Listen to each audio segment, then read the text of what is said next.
Bonjour et bienvenue dans cette nouvelle capsule. Donc aujourd'hui, on va voir un point super important, mais souvent négligé, la mise en forme d'un tableau dans Excel.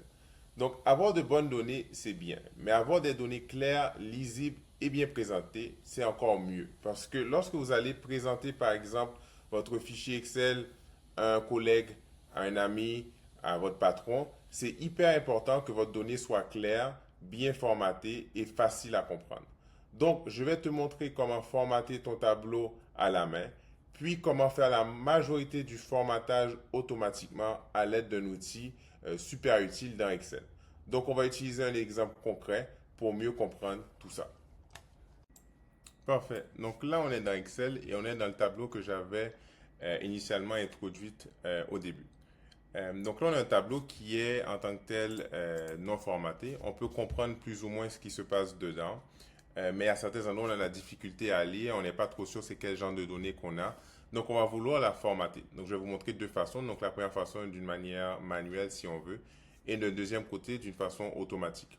Donc, la première chose que moi j'aime faire lorsque je reçois mon tableau, lorsque je reçois mes données brutes, c'est de venir m'assurer d'avoir des colonnes qui sont lisibles, donc qui me permettent en fait de lire l'ensemble de mon texte. Donc, comme là ici, si je vois j'ai tapis de yoga ou clavier sans fil, je présume, j'ai de la difficulté à lire. Donc, la première chose que je vais faire, c'est que je vais venir redimensionner chacune de mes colonnes. Deux façons simples de faire. La première façon, c'est que je vais venir me placer entre deux colonnes que je veux redimensionner. Donc ici, je veux redimensionner la colonne A. On voit la petite flèche noire à double tête qui apparaît et on va tout simplement double-cliquer. En double-cliquer, on voit que là, elle l'agrandit de manière que je sois capable de lire l'ensemble de mon texte dans ma colonne A. La deuxième façon, donc je pourrais la faire pour chacune des colonnes, donc venir double-cliquer pour chacune des colonnes en tant que telle. Ou la deuxième façon à faire que moi j'aime bien faire aussi, c'est de venir sélectionner l'entièreté de mon tableau, donc l'entièreté de la feuille carrément, et je vais venir donner une dimension plus ou moins égale pour l'ensemble de ma feuille Excel. Donc là, ce que je vais faire, je me situe encore, je prends le A. Là, je décide que je veux que chacune de mes colonnes mesure à peu près 110 pixels ou 17,50. Je lâche et on voit là que chacune de mes colonnes ont pris à peu près le même sizing. Je pourrais décider de le rendre un peu plus petit, donc on va le mettre ici. Et disons que pour quelle que soit la raison, je veux que la colonne D soit plus petite, donc elle, je viens la jouer en tant que telle.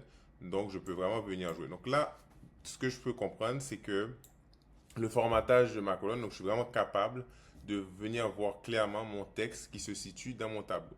La deuxième chose que je veux faire, c'est que je veux venir différencier mes en-têtes du reste de mon tableau. Donc, c'est-à-dire où est-ce qu'il y a les titres de chacune de mes colonnes en tant que telle, je veux faire la différence. Donc, ce que je vais venir faire, c'est que je vais venir sélectionner ma ligne, donc CTRL-SHIFT avec la feuille, avec la flèche, et je m'excuse, et je vais venir sélectionner. Donc, je veux la mettre en gras, je veux légèrement la rendre un peu plus grande, et je vais venir aussi changer la couleur. Donc là, je vois clairement c'est quoi mon en-tête et c'est quoi le reste de ma donnée dans mon tableau. Donc là, on a changé le dimensionnement de chacune des colonnes pour pouvoir lire clairement ce qui s'y trouve. Et on a changé aussi les en-têtes pour faire la différence entre les deux. La prochaine étape que moi je veux faire, c'est que je vais venir créer des bordures à mon tableau. Donc pour faire ça, je vais venir sélectionner l'entièreté de mon tableau en faisant tout simplement un CTRL A. Et par la suite, je vais venir ici dans l'onglet Accueil et ici, je vais venir sélectionner bordure. Donc je viens tout simplement sélectionner ma bordure et là, on voit qu'il y a des bordures qui apparaissent dans l'entièreté de mon tableau. Si ça se peut que vous n'avez pas toutes les bordures déjà de présélectionnées, mais vous pouvez venir choisir celle qui vous convient en tant que telle. Moi, dans mon cas, j'avais déjà, donc je l'ai pesé. Et là, l'ensemble de mon tableau fait du sens. Prochaine étape, donc la prochaine étape manuelle que je vais venir faire, c'est que je vais venir aligner mon texte. Donc là, dans l'exemple que je vais faire ici, je vais venir vraiment tout centrer. Donc je vais venir mettre aligné au centre et je vais venir centrer ici. Mais ça se pourrait si on veut suivre certaines bases. Donc par exemple, les chiffres monétaires, on va vouloir les mettre à droite. Donc je vais venir sélectionner CTRL-SHIFT jusqu'en bas. Celle-là, je vais venir la mettre à droite en tant que telle. Donc là, je peux vraiment venir sur l'alignement de mon texte. Donc déjà, on voit que mon tableau fait de plus en plus de sens et est de plus en plus clair en tant que tel. Donc, l'étape qui resterait à faire, c'est que là, j'aimerais vraiment venir formater, donc donner le bon type de données à chacune de mes colonnes. Donc là, ce que je vais venir faire en tant que tel, c'est que je vais venir regarder. Donc ici, j'ai des prix, j'ai des totaux ici de prix, j'ai des rabais. Donc ça, déjà, je sais que ça devrait être des dollars. Donc, je vais venir le sélectionner et je vais dire que ce sont des dollars monétaires. Dans le cas ici, donc j'ai mis mes dollars. Donc là, déjà encore mieux, c'est beaucoup plus clair, c'est mieux. Du côté des rabais, je ne veux pas que ce soit un nombre décimaux, donc je vais venir le sélectionner jusqu'à la fin et je vais venir appliquer un pourcentage. Donc là aussi, on voit clairement que j'ai des pourcentages et que là, ma donnée, elle est beaucoup plus claire en tant que telle. Les dates, donc mes dates sont déjà bien placées, donc j'ai déjà le bon format de date. Donc ça, je ne vais pas venir la changer. Ça se pourrait que quelqu'un voudrait avoir la date de format longue, où est-ce qu'on voit vraiment le jour de la semaine, donc c'est un jeudi 4 janvier 2024. Mais dans mon cas, moi, je veux vraiment le garder dans le format 2024-01-04. Donc là, on voit clairement que ma donnée, elle est bien formatée, elle est claire. Mon tableau, il est beaucoup plus intéressant à travailler avec, beaucoup plus intéressant à le présenter en tant que tel si on veut le montrer à quelqu'un d'autre, mais il est plus intéressant à voir. Lorsqu'on compare celui du début versus celui-là, il est beaucoup plus beau en tant que tel. On aurait pu, évidemment, ce ne sont pas les seules étapes de formatage qu'on peut faire. On va voir dans d'autres capsules comment faire des mises en forme conditionnelles. On aurait pu continuer à jouer avec, la rendre de plus en plus jolie si on veut. Donc c'est ça. Donc on va voir dans d'autres capsules en fait comment faire des trucs encore plus intéressants. Mais ça c'est vraiment la base, je dirais, des étapes à faire pour rendre notre travail le plus lisible possible avec que quelques étapes en gros. Donc là on vient de voir la façon manuelle. Donc là je vais switcher du côté automatique en tant que tel. Donc, avant de continuer dans la partie du côté automatique, en fait, le troisième formatage que je voulais vous montrer, donc au niveau plus spécifiquement au niveau de la grosseur des colonnes, comme je l'ai montré. Donc, comme je l'ai montré initialement, on peut soit venir double-cliquer puis ça va se mettre automatiquement sur le bon sizing. Je vous ai montré comment venir sélectionner l'ensemble de ma table et par la suite d'essayer d'avoir un sizing plus ou moins similaire pour chacune d'entre elles.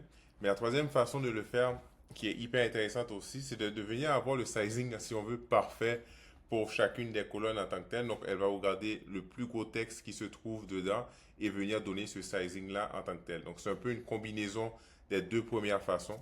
Donc, ce qu'on va faire, c'est qu'on va venir sélectionner l'entièreté de notre feuille, par exemple, et on va venir se sélectionner comme tout à l'heure entre deux colonnes. Donc, par exemple, entre la colonne A et B, et je vais venir faire mon double clic.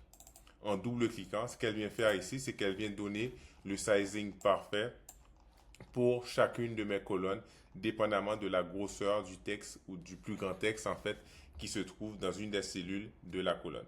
Donc là, on va continuer avec notre formatage. Donc, on va passer du côté automatique. Parfait. Donc là, je viens de vous montrer un peu la partie manuelle de comment venir transformer en fait mon tableau. Donc l'autre façon qu'on peut le faire qui retire quelques étapes, pas toutes, mais qui retire quelques étapes, c'est de venir faire une mise en forme un peu automatique en gros. Pour faire ça, qu'est-ce qu'on peut venir faire? Donc ce qu'on va venir faire, c'est qu'on va tout d'abord venir sélectionner notre tableau. Vous allez aller dans la partie insertion et vous allez venir sélectionner ici tableau. Donc, ce que ça va venir faire, ça va venir sélectionner ma donnée. Elle va comprendre que ces données doivent être mises sous forme de tableau si on veut.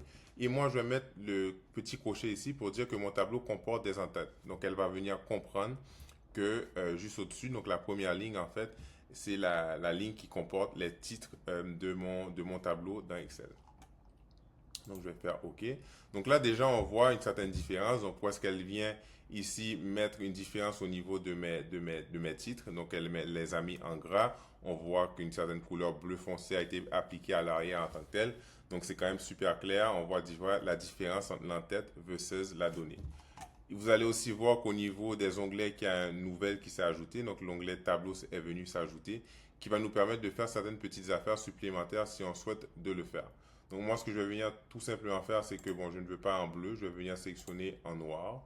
On va dire que ça, c'est en noir, c'est très bien. Donc, on voit clairement que comment ma donnée elle est formatée. Vous pouvez venir choisir comme vous voulez. Par contre, la mise en forme, si vous voulez, n'est pas terminée, n'est pas complète. On a quand même quelques petites étapes manuelles à venir effectuer. Donc, encore une fois, je vais venir sélectionner l'ancienneté de mon tableau. Je vais venir l'agrandir pour avoir des colonnes qui font du sens. Donc, très bien. Donc là, j'ai des colonnes qui font du sens en tant que telles.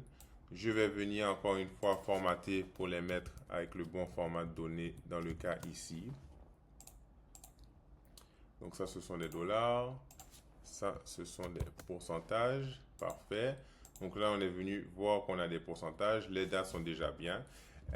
Et c'est ça. Donc là, on a vu comment un tableau, la mise à jour s'est faite de manière automatique, si on veut. On a dû quand même faire quelque chose, quelques étapes de manuel. Petit autre point intéressant qui a été ajouté, c'est que vous allez voir des petites flèches apparaître du côté droit de chacun des titres des colonnes. Ça, c'est ce qu'on appelle les filtres. On va le voir dans d'autres capsules, en fait, comment l'ajouter manuellement, comment jouer avec et tout, etc. Mais ça va être un outil qui sera hyper intéressant pour venir, si on veut, filtrer notre tableau, pour venir l'arranger en ordre croissant, décroissant. Mais ça, on vraiment se concentrera dessus dans une autre capsule qui sera spécifiquement dédiée à ça. Ce que j'aime aussi avec un tableau automatisé, c'est que si je décide de venir ici ajouter une nouvelle ligne, la mise en forme va vraiment suivre et va vraiment continuer au fur et à mesure que j'ajoute de la donnée. Elle fait même venir suivre en fait.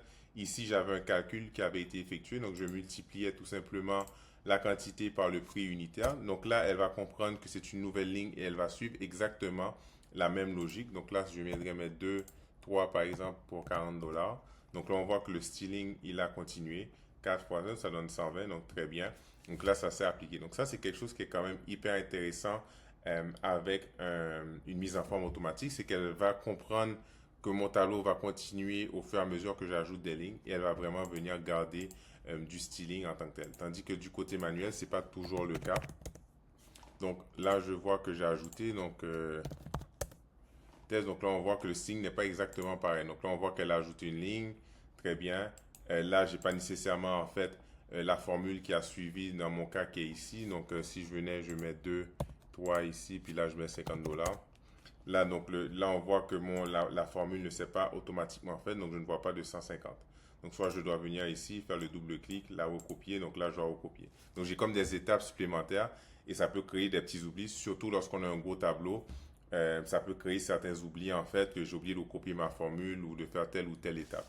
Tandis que dans un tableau automatisé, mais le formatage, il continue en tant que tel, parce qu'au fur et à mesure que ça s'ajoute, elle comprend qu'elle doit continuer l'ensemble des petites formules que j'ai faites en tant que tel. Évidemment, il y a des pour et des contre. Du côté du manuel, on a beaucoup plus de liberté. On peut venir faire vraiment venir le formater comme on le veut, tandis que du côté automatique, il y a certaines affaires qu'on ne peut pas. Donc, par exemple, une des affaires que je ne peux pas faire, bon, dans le cas ici, ce ne serait pas intéressant, mais ça se pourrait que je veux, pour n'importe quelle raison, venir fusionner certaines colonnes en tant que telles pour avoir un seul grand titre. Ça, je ne peux pas. On voit que c'est grisé ici. Tandis que du côté manuel, mais là, si pour quelle que soit la raison, je voudrais venir fusionner, je pourrais venir le fusionner. Bon, là, elle me dit qu'il y a du texte. Là, vous voyez, ça a fusionné, ça fait une seule colonne. Ici, c'est un exemple aberrant, mais du côté manuel, c'est juste qu'on a beaucoup plus de liberté de venir transformer un peu notre tableau comme on souhaite de le faire. Tandis que du côté automatique, on est un peu plus contraint, on est un peu plus serré dans ce que l'on peut faire. Mais ce sont deux façons de faire super intéressantes. Dépendamment de ce que vous faites, dépendamment de votre objectif en fait, vous devrez choisir un peu le style de formatage que vous voulez.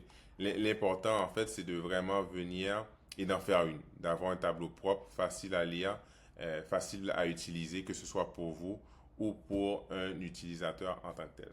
Donc, pour terminer, je vais switcher à la petite fiche mémo comme d'habitude. Donc, vous verrez un peu tout ce qu'on a discuté durant la capsule d'aujourd'hui. Donc, pour terminer, on a ici la petite fiche mémo. Je vous laisse la lire, l'assimiler, comprendre un peu tout ce que l'on a vu et on se reverra à la prochaine capsule.